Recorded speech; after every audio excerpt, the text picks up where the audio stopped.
Hi guys, I'm Nicolette, and today Brian and I are here with David Saphir. He is the president and founder of David Saphir International, and he's going to talk to us about cash flow management. Hi David, how are you?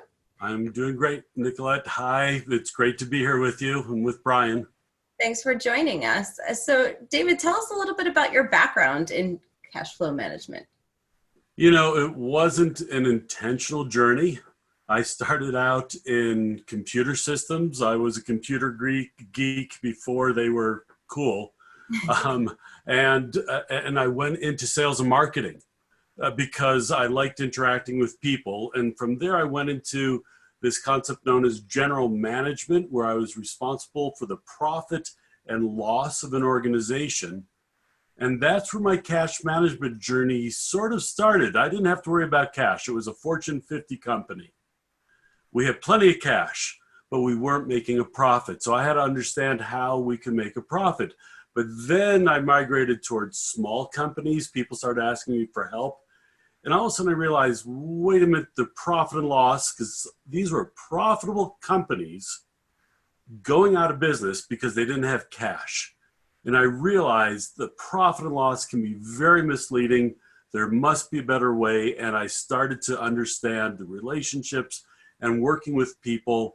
And it's been an interesting journey, all the ways people have to manage their cash, and most of them just don't realize it. So, David, Yeah. let's talk about those ways that cash flow management affects businesses and really impacts them. What are those main ways that you've seen? Well, it's hard to talk for me about main ways. I can tell you what the popular press would have you believe. One is accounts receivable. Okay, let's get obvious. If you have accounts receivable, you got to deal with it. But there's a lot of companies that don't have accounts receivables because they're selling on cash, retailers that sell on cash or credit, but the credits from the credit card companies, we're talking a 2 or 3 day delay. That's not the same as a receivable. So that's one. Number two would be your pricing model. And then the other biggie though is cut your expenses, right? So there's only about a handful.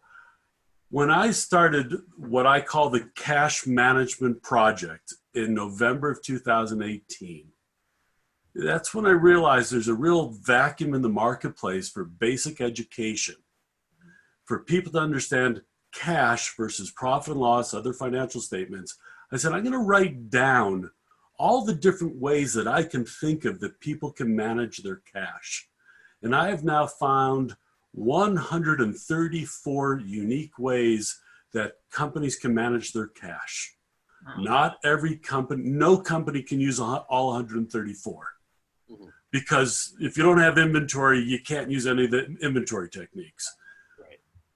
So when we ask about what can we do, there's a lot. But let me tell you what I think people don't realize. Cash management also means oftentimes profit increments, incremental profit. And when you can make a small change to an expense or to revenue without additional expense, it has a multiplier effect at the bottom line. Let me give you an example. Is that okay? All right, okay. So let's suppose you have $1 million business. I like $1 million because it's nice round numbers. And yeah, let's make the math easy for everybody, including myself. This is how Brian has to talk to me because I don't do numbers. So okay. Brian has to translate. So if it was $1,000. Yeah. All right. $10. But Nicolette, if you understand it, so this is one of my goals, is to make it plain English, right, or plain Spanish or Portuguese, whatever language we're talking in. So we've got $1 million in revenue. Yay! And you've got the ability to decrease your expenses 1%. So, sorry, $1 million of revenue with $100,000 in profit. Okay. All right. So you've got $900,000 in expenses. Mm-hmm. All right. If you can decrease your expenses 1%, How much does your profit go up? Is it 1% profit increase? No, because that's $9,000 in decreased expense. So your profit goes from 100,000 to 109,000. You've just increased your profit 9%, Right. which for most companies is huge. So when we're talking about cash management, we're not just talking about the big stuff. We're talking about lots of little stuff that can drop right to the bottom line and make you much more profitable, in addition to sleeping better and having the money in the bank so you don't worry about making payroll next week. Yep. So now, how do companies balance cash flow, between the money coming in and money going out with suppliers, right? Because I think a lot of companies, they see that because sometimes they're, what they have to pay suppliers up front by the time they get paid. Say you're a manufacturer, right? You may be buying raw materials, you're purchasing those, you're manufacturing, and now your customers are not buying those things for 3 or 6 months. So Right. what are the practices companies use to manage that cash flow that way or balance it? We're talking companies that are not multinational conglomerates with money coming out of their ears. We're talking about the $2 million, $5 million, $10 million companies. All right. So there's multiple ways to deal with it. Number one is retain capital. You keep the money you earn inside the company, pay yourself a reasonable profit or salary over time, and the capital grows inside the company. That can be done, but it's also limiting because there's only so much money you can earn. And what if you want to grow sales a lot more? So you need a capital investment. And so what do some companies do? They go find partners, or they can go find capital investors that aren't partners. They can go find private lenders who come in and they do offerings. There's all sorts of ways, but let me give you the more typical ways. You go get a bank loan. All right. But 9 out of 10 bank loans are turned down. Sorry. Yeah, that's about right. It's like 8 or 9% are actually accepted. Okay. It's very low. And a lot of those are real estate related. But that's a cash management technique of looking at, okay, wait a minute, we could buy a building and actually pay less than renting, right? And so it frees up some of your cash. So that, I'm going to point out these little ones as we go along. Absolutely. So then the other way is through, let me make this clear. It's the worst thing I've ever heard of. Companies should not be doing this. Somebody just asked me to help them with it yesterday. I said, no. It's called merchant cash advances. You guys ever heard of these things? No. Good, I'm glad.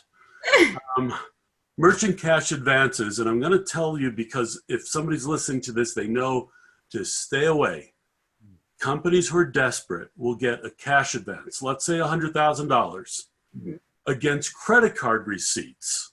Oh, okay. Okay, because they get $10,000 a day in his credit card receipts. This merchant cash advance company ties directly into your merchant account or maybe your bank account, but I think it's the merchant account. And they skim off 60, 70, 80% of those receipts to pay down the balance and pay your debt. So this means you're basically getting paid up front, but you only see 20, 30% of your money going forward. And people end up in worse shape. Every single company I've worked with is in worse shape after one of these loans. So don't do it. Yeah, it seems like don't do it. An idea to not have it even in your control, right? You can't even control your cash flow at that point. You can control 20 or 30% of your cash flow. That's exactly right. And, fortunately, the companies I've worked with, they've had other revenue models because other revenue sources. And so you just start saying, guess what? Give a discount for paying cash. Right? You're better off. So let me go back onto the good things you can do in your situation. So there's asset-based lenders. And those are lenders who will lend against, if you've got valuable inventory, they will say, we will collateralize your inventory to a certain percentage, right? If they have to take it and sell it on the open market, they can't get 100%. But they might lend you 25, 40, 50%. If you're sitting on a pot of gold, literal gold, that's part of your inventory, they might collateralize 80% of it. So that's another way to do it. The other one are alternate lenders who are legitimate lenders, but they charge a little bit more than banks. And I do have sources for those that would say, okay, let's take a look at your cash flow and where it is, and we will lend to you based on the health of your company. Right. SBA can be a good source for those. You still oftentimes end up going through banks, do SBA loans, but these alternate lenders also do SBA loans. Public offering is another one. So I'm going to stop now because we just spent however much time we spent on this one question, but it sort of proves my point. The premise is there's lots and lots of options out there to do just about anything when it comes to managing your cash. Well, what about if let's say you didn't want to go to an outside source? Are there tweaks that you could make in your company to better balance that in and out process? Well, absolutely. And so Brian asked a very specific question regarding accumulating inventory, right, which is a fairly expensive thing to do. And so minor tweaks are not going to get you there. Okay. All right. That's the challenge that Brian put out. But let's say you want to increase inventory 5%. Absolutely. You could figure out ways to do that. And again, you'd give me a scenario and we can chat about it. Right. But I'll give you one other example, Brian, of what you're talking about.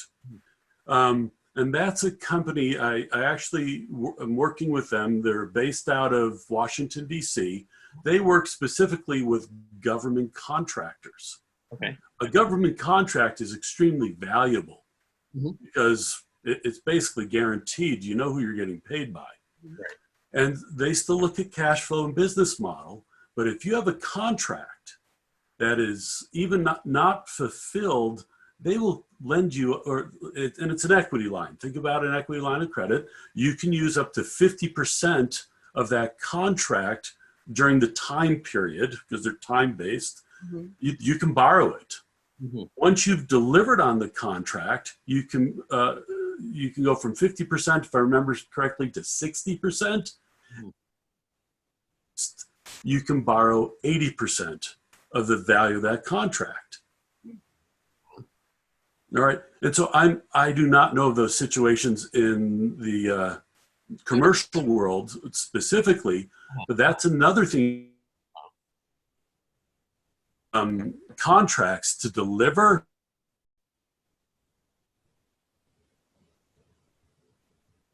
Again, I don't recommend. Factoring is accounts receivables. They'll pay you up front for the accounts receivable, but they're usually very expensive. And it's a last resort thing. That was another part of the my education. As I worked for a public company and I was good friends with the controller. I was in marketing and I knew we were having challenges. And he said, yeah, Dave, we're factoring. So every time we ship something, we only get, I forget what the number was, but basically we got less than our margins. And so we basically were digging ourselves into a deeper hole long-term, even though we were getting paid sooner. And it was obvious. So you gotta be careful because the people who sell these things will tell you this is the solution to all your problems. It's not. That's dangerous right there. Yeah. Yes. Right. Anybody says this is once right. A magic silver bullets. Yeah. If you're running a business, it's very complicated. There's so many moving parts. There's so many things. There's so many variables to try to balance that, with one option is probably just not going to happen. I think what's really cool what you're saying about there's 130 something ways to manage your money. And I'm assuming you could use multiple ways in those 130 something tactics, right? To Absolutely. manage money as a single company. Mm-hmm. Yeah, absolutely. And there are some ones that are ubiquitous. For example, cut expenses. Mm-hmm. Every company in some way, shape, or form can cut some expenses. Another one is fire your unprofitable clients. Mm-hmm. Well, I mean, people have an emotional problem with that for some reason. And I always say fire your clients. And so it's a little bit of a shock. What it really is identify your unprofitable clients, try to get them profitable, do everything you can, work with them, be transparent. And if at the end of the day, they don't care about you making money, then it's not a win-win. You need to let them go. Yeah. And Brian, you talked about time recently being a valuable resource, and that's, how much time are you putting into a client? It may not even be a physical product, but how much time are you putting into this client, and you're not really getting much in return, or you're actually spending more in time than you're making on that client. Because what happens is if your employees are spending time with that client, even though they're already on salary, you're still burning down, their time. So you're basically paying them to work on an unprofitable product. Doesn't make sense, right? And part of the challenge is, Nicolette, you brought up a topic, as far as I'm concerned, that's like, PhD level on cash management, because it's fairly easy to manage P&L, how much money comes in, how much money goes out. And if you're tracking your time, beautiful. If you're a service company, you're tracking your time, that's part of it. But other companies don't track time. And that's what I call a toxic client, an unprofitable. They show up as profitable on paper.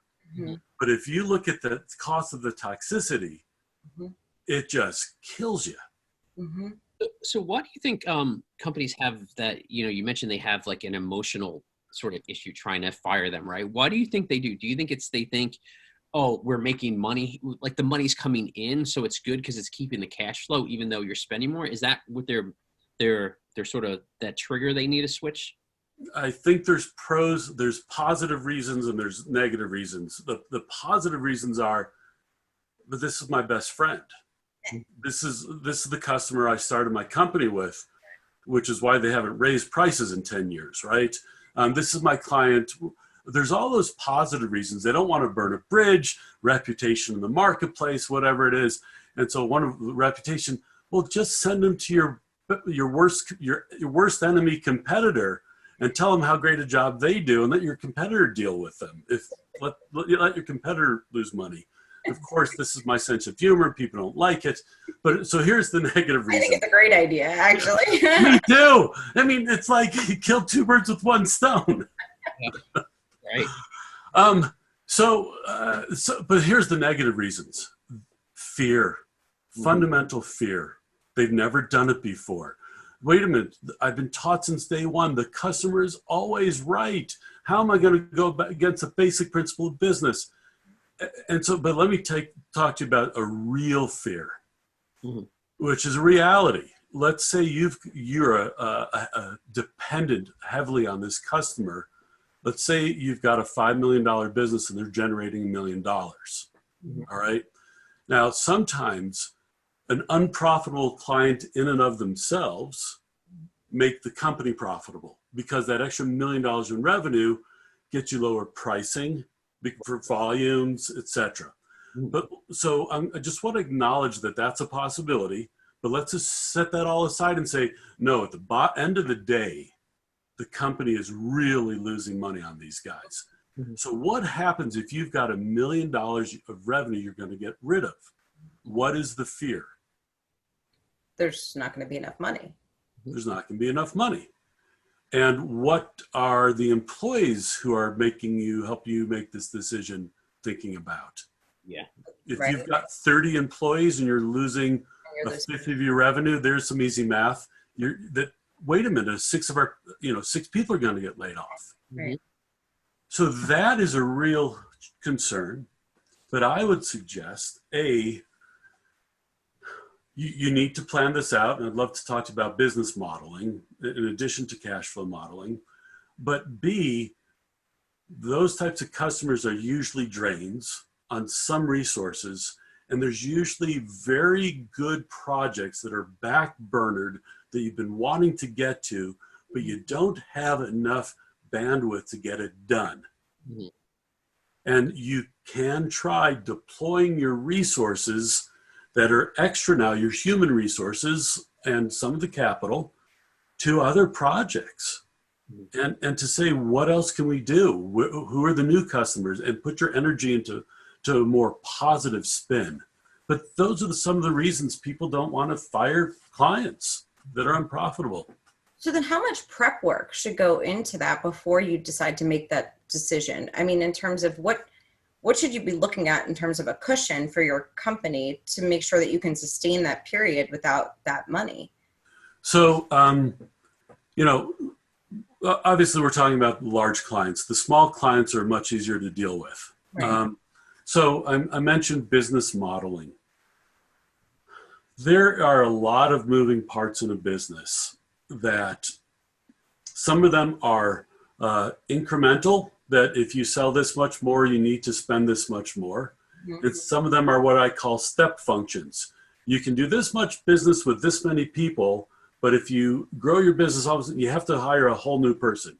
All right, now we've got fractional employees, et cetera, but it's really not you can hire somebody for 2 hours a week in a lot of positions because knowledge workers, right? You need a half or quarter, let's just call it a half or quarter, or full employee. So you can model this out and say, okay, these are the moving parts to my business and their financial relationship. For example, employees get usually paid 1 to 2 weeks in arrears, sometimes a whole month. I haven't heard that for a while, but sometimes.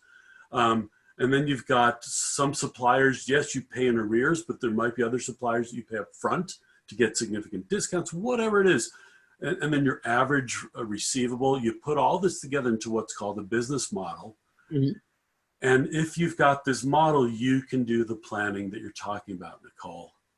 And if you don't know how to do it, this is not something you have to do all the time. You can hire somebody who's got the experience.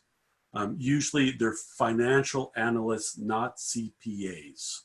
Okay. A financial analyst looks at moving parts. CPAs are basically historians. Mm-hmm. And so they look backwards. Financial people are more forward looking. Right. Is that something you do, Dave? It is. Yeah. I mean, I've done it as a job, and I've done it for my own businesses, and I've done it for clients. Mm-hmm. And it's not something I talk a lot about because it's an advanced concept. Right. And usually people are dealing with more fundamental stuff that has to be fixed faster before you can get to the business modeling. Mm-hmm. So go ahead. It looks like you have a question. Well, I was thinking about all of this that we were just talking about, and I was reminded of that post, that sales forecasting post, and I thought that you posted about recently, and I think that ties into that in and out model. Can we talk a little bit about sales forecasting? That absolutely. That is a perfect example of a business model that you model out what your sales forecasting, how does that evolve into a cash forecast? Mm-hmm. Right. On a P&L, you go, wow, look, I sold $100,000 this month. Mm-hmm. Awesome. But if what you're doing is accrual accounting, mm-hmm. that might mean you only got $50,000 in cash in the door. And there's no way to know it unless you look at some other reports. Mm-hmm. So number one, I always recommend looking at cash-based reports when you're trying to figure out cash flow, cash management. Mm-hmm. But even if you're looking at cash reports and it says, hey, listen, we brought in $100,000 this month, Mm-hmm. you don't really know where that came from, because it could be coming in from 25% from deposits on new sales that were made this month. Right. Another 25% on people who paid you for sales that were made this month. Another 25% from sales that were made last month, and the last 25% is people owe you money for the last 3, 4, 5, 6 months. Mm-hmm. That's what you need to figure out, is when does this come in? And you look at different places. Deposits, you look at what's your contracts, your terms of sale. Right. And if you know that you require 25% deposits, that's part of the model. Right. If you have 60 days terms, so you say, hey, pay us in 60 days, then you know that's part of the model. And then you've got well, people don't always pay on time, and the real way to figure that out is just take a look at your historical patterns and know that 5% are never going to pay you, or that you're going to lose 5% of revenue, and then the rest comes in over time. So, does that make sense? Yes. So what's the best way? So there's a lot of models with sales forecasting, right? Right. Like you said, some people base it on revenue, things like that. What are some of the best models for sales forecasting? Like you see some companies that say like, okay, this is 80% likely to come in, and they do things like that. What are the best models that are out there? So let's make sure now we're not talking about cash.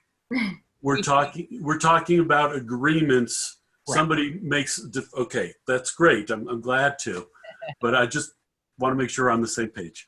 So in my mind, sales forecasts are basically 3 parts, the best ones I've seen.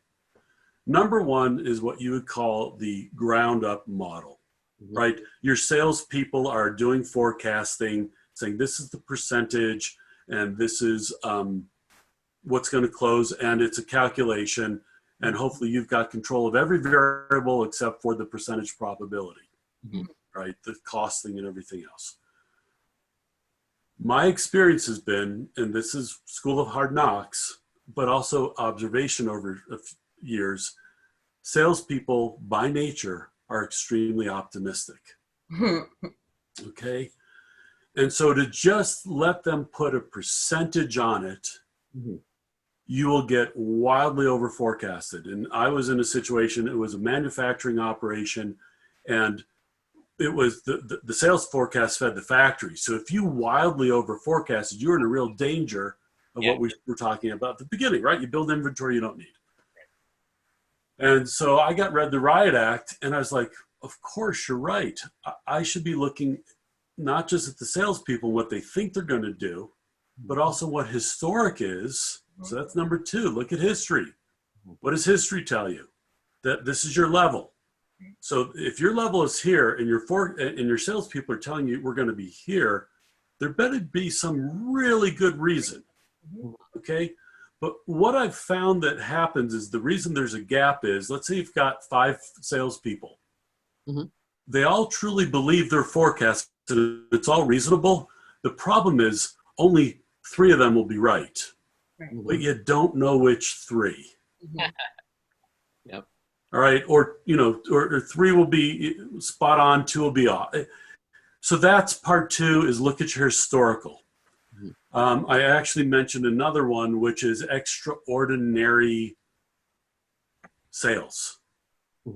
That same manufacturer, I was dealing with Latin America. Brazil was having a census that year. It was a $10 million sale, which is equal to everything else we sold over the course of the year. And we tracked that like gold with the, so there's those bluebirds, right? Those. But it's important to keep that in mind when you're looking historically, so next year, to remember that was that one-off situation. You think so? I was gone the next year. I'd taken another job, and I got a call. I was very good friends with the guy who ran Brazil. They said, David, you wouldn't believe it. Our goal this year includes the sales from last year. And I can't convince them that it was a one-off opportunity. Yeah. Yeah, census, it happens once every 10 years or whatever. Right. It's a census. Put it in the forecast 10 years out, or my quota 10 years out. 30 for 2030. Yeah, exactly. You bring up a good point then, because if we're looking at historic information, and I think that's a great way, once you have that history, What about new companies, brand new businesses? What's the best way for them to kind of do those sales forecasts and projections if they have nothing to work with? I had the privilege of being a teaching assistant in my entrepreneurship class in graduate school. So I got to read all sorts of business plans, 100. I read 100 before I even graduated from school, and it was a great experience. And one of the things the professor said is, cut your revenue in half, double your expenses, and if you're still profitable, you're in good shape from a projection standpoint. Recommend is 3 forecasts. One is your base forecast. That is the minimum is going to happen. There's every indication it should. I mean, it's 90% sure. Next one is what you'd like to do, your goal. And then let yourself do the wild expectation one. Okay. The challenge is if you don't do 3, most people end up in somewhere between your goal and your wild expectation without realizing that that's what they're doing. I get it. And the other part of that is you're not doing all these details most of the time. Usually startup companies, it's a much easier forecast, fewer people involved, unless you're funded by startup capital. Right. And then you've got a team of people to help you out who know what they're doing. Yeah. So then, were you going to say something, Brian? Oh, no. Well, I guess, you know what? I mean, there is a question, right? So can you talk a little bit about we went in startups, right? Getting versus bootstrapping? Bootstrapping, yes. There's at least 5 or 10 ways to bootstrap. And I mentioned a couple that I'll come back, I'll mention now. One is out-of-pocket savings. 2 is credit cards. Lots of people do. I was shocked when I first heard this, but it's absolutely true. So those are 2 ways. The next simplest ways is, in my mind, to do a group sourcing. Crowdfunding. Yes, thank you. Crowdfunding, because it's very low risk. What do I mean by risk? You're basically pre-selling something in the most part, or you're getting a donation. One of the 2. There's no securities issues. Right. There's nobody from the government's going to come back. You don't have a grounds for a lawsuit. And the other reason is it's a proof of concept. If you got this best widget in the world and nobody in the crowdfunding world believes so, then it's probably not a good idea. Right. And there's actually crowdfunding sites where super funders go. That they're offered special deals, and the average super funder is like funding 30, 40, 50 deals, 10, 20 a year. And so that's another source to really get validation. So another is raising capital, friends and family, but that is fraught with issues. Everybody trusts you.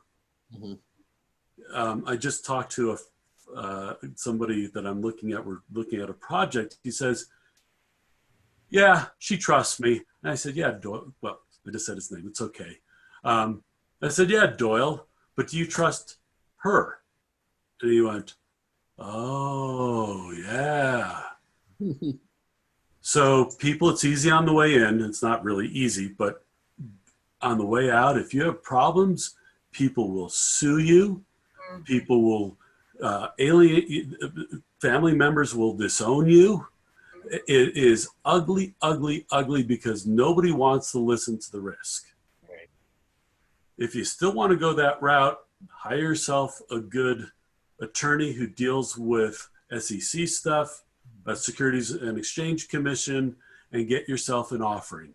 503D is the most common one. And if you need a reference for an attorney, I've got one who I take him out to dinner every once in a while to his favorite steakhouse. And I say, "Thank you for keeping me out of jail." Okay. No, and it's serious. Yeah, no, I know. Uh, You see in regulations, yeah. and I didn't do anything wrong. Right. But when I told a friend of mine who was the head of the Securities Exchange Commission for the state of Utah what I was thinking about, he said, David, do not do a thing. Go talk to an attorney. He gave me a name of a couple. And I was like, oh, that's why. Mhm. And what you're basically doing is creating a set of legal documents that say to you as the investor, number one, you're accredited. You're a big person, grown up, that can make decisions. So it's your responsibility. That's number one. Number two, here's all the things that can go wrong. Right. Right. And everything I predicted could go wrong with our company did. Mhm. And the company went bankrupt. And it's okay for me to talk about it now. When it happened 7 years ago, it was devastating. Didn't want to talk to anybody. Mhm. But I had actual attorneys who had invested in the company who said to me, your attorney did a really good job on these documents. Mhm. Kept me out of jail. Yeah. So Okay, if you had to give people some of the best advice in terms of, I know it's a heavy one, right? Yeah. Best advice in terms of, I don't know if we want to talk about business plan, business models, or cash flow. Let's go back to cash flow management. Okay. If you had to give people the best advice, simple advice for cash flow management, what would you say to them? Okay. So simple few steps. Number one, do your bookkeeping. Hire somebody to do your bookkeeping. Do it, and it has to be accurate and timely. Mhm. Accurate means that you hire somebody competent who doesn't screw things up, and timely means you should be reconciling at least once a month. I recommend weekly if you really want to manage your cash. So one. Number two, do some cash flow modeling so you understand when money is coming in and when it's going out. Because once you know the natural pattern of it, then you can make conscious decisions, because everybody's making decisions right now. They're just either, well, I have to do it that way, or by not making a decision, you're making a decision. Then you can start saying, oh, wait a minute, I want to call my supplier and see if I can pay them a week later. Mm-hmm. And not panic them because they're just not getting any money. So basic cash flow model that then you start doing things like working with suppliers and working with clients to collect money. You would be shocked to the number of companies that don't try to collect money that's owed to them. Mm-hmm. So there's a few very easy things. And the last one would be meet with your team. Use a team and meet with them. Unless you're obviously a solopreneur, but then you maybe somebody else who's another solopreneur who wants to do the same thing, get together once a week and just, doesn't have to be for 2 hours. If you do it right, it can be 15, 20 minutes, especially if you use something called a dashboard that just gives you a few little things. It's easy to update, and you just see visually things that are going up that should be, or if they're going down, I got to take action there, or, oh, look, everything's okay. 5-minute meeting this week, we're gone. Right. So those are some really easy things that people can do. And also call you if they need help, right? They do call me. Yes. I have a question. I just thought of this. So it's a little timely. I'm wondering, with everything that's going on in the country, in the world, in terms of our friend, the coronavirus, is there anything that you're seeing, any questions coming through about managing suppliers, cash flow, or anything timely like that? You know, it's starting to show up on LinkedIn. I'm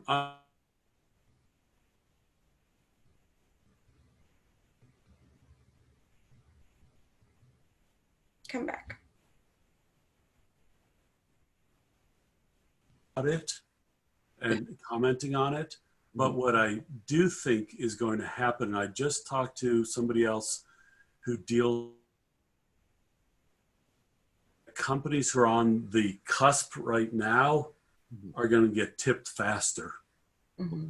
of going into we're having problems to we're having a crisis, and that people who are doing okay now, there's a certain percentage of them that are going to go into problems and then into crisis. We're going to see this.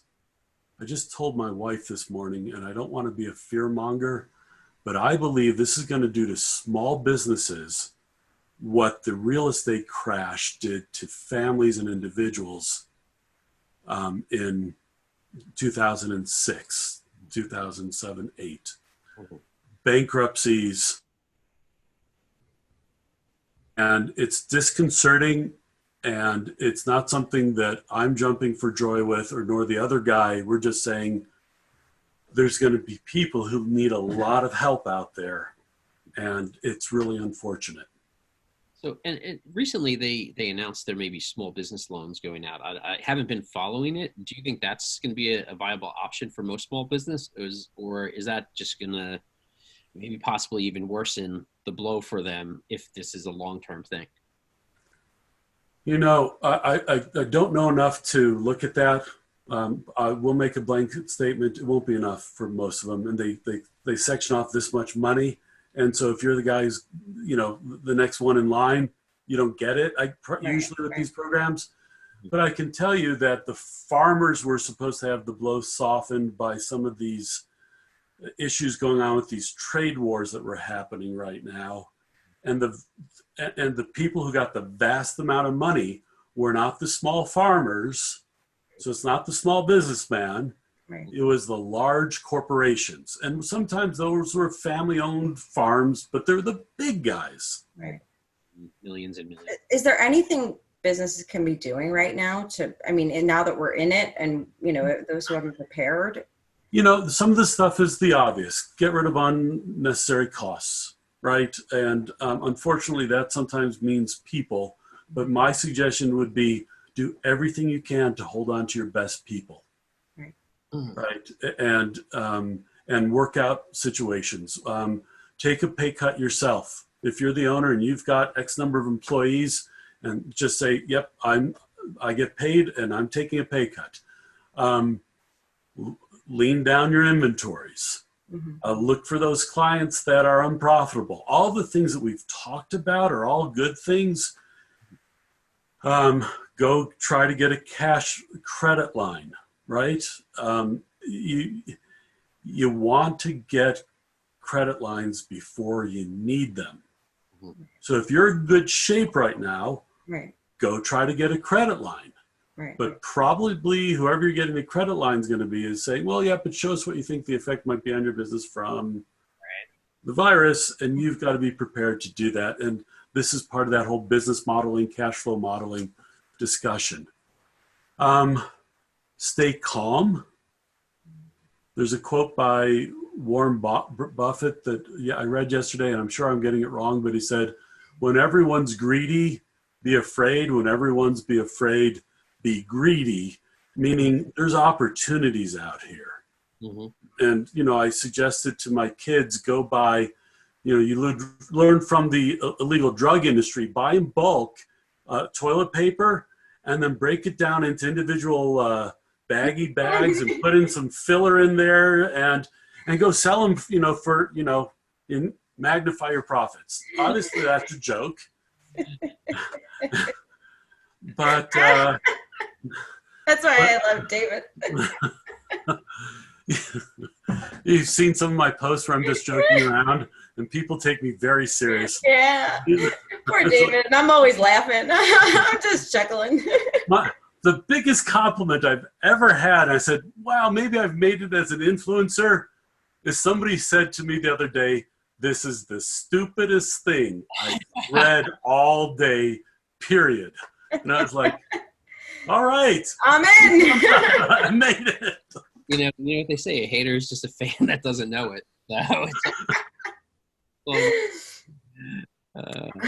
So I don't know how much time we have left, but let me tell you just something about your email that you wrote to me. Sure. You said something along the lines of, this is really pretty boring stuff that. Yeah. Okay. And so I don't disagree. It's one of the reasons most people don't want to deal with. But now that we've had the discussion, Mhm. can you understand a little bit why I get excited about it? Absolutely. Because of the opportunity Mm-hmm. for a good business to get better and for a failing business to turn around and to help people as individuals with their health. I don't do anything from a health perspective, Right. but the pressure that Right. comes off. And quite frankly, for a guy like me who likes businesses, I get to deal with all sorts of different types of businesses and scenarios and all the other stuff. Mm-hmm. But I 100% agree. Most people do not get into business to manage their cash. Well, and the thing is we're always talking to, like you mentioned, health, like mental health and, positivity and this, but this is that practical piece that can benefit your business, that can benefit your mental health with that stress. And it's valuable. So while, Nicolette doesn't like numbers, they're important, because I like getting paid. So that's the truth. Well, and half of it's the mindset. If your mindset is I need help, then I'm going to go find somebody to help me with it so I don't have to deal with it. Right. Absolutely. So, yeah. Yeah. It's the person who won't acknowledge that there's an issue. That's the real challenge. Yeah. Well, David, where can everybody find out more about you, find out more about what you do, cash flow management, numbers? Numbers. So the best way right now to contact me and to find out information is on LinkedIn. And David Safeer, DavidSafeer, and you're probably going to have show notes. So, and I love people participating in the conversation. Half of my posts are things that people ask me that I want to share with the world. So I'm glad to answer questions. I also do have a website that's just davidsafeer.com. It's a work in progress. And so it's a little bit thin right now, but you can get a free download that actually has 10 habits that every business owner can have that are easy to help them with their cash flow. Or you can contact me on LinkedIn. I'll give you the link to get there. And that's the best way to contact me right now. Awesome. Awesome. Thank you, David. We appreciate your time. And everyone, go download that document on David's site. Yeah. Thank you so much for providing the value today, David. I am very, very happy to do so. Thank you for the value that you're providing on these podcasts and on your website. I really appreciate it. Thank you.